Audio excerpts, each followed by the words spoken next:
Liam's ambition burned hotter than the tropical sun had left behind. Back in his village, his neighbor, Marco, had just built a beautiful new home, a testament to his flourishing local business. The sight of it was a constant, gnawing ache in Liam's heart. He didn't want a nice house. He wanted the biggest one. He didn't want comfort. He wanted a kingdom. His jealousy, disguised as ambition, drove him to make a difficult choice.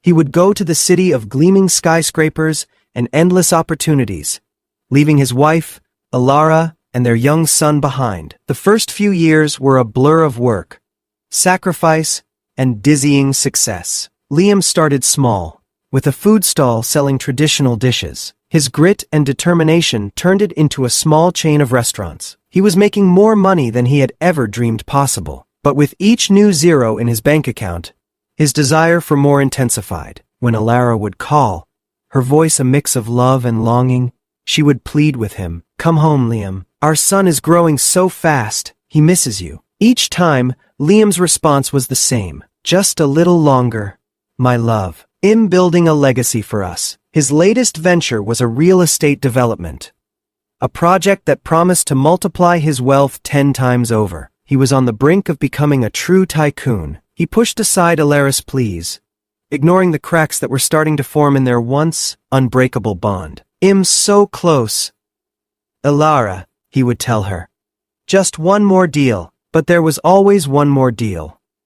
Always one more project. The pursuit of more had become a fire he couldn't extinguish. Finally, after a decade of chasing a fortune, a sudden, quiet ache settled over him. It wasn't the kind of pain that came from loss, but rather a deep, empty hollowness. He had the wealth, the success, and the status he had craved. He had built his kingdom, but who was he building it for? In that moment, he bought a ticket home. He imagined Alara's tearful embrace, his son's beaming smile. He pictured them running into his arms, their family finally whole again. But when he arrived at the little house he had left behind, it was empty. The paint was peeling, and weeds had overtaken the small garden. A neighbor saw him standing there, a stranger in his own home. He walked over, his face etched with sadness. "Alara and your son, they moved on, Liam," the man said softly.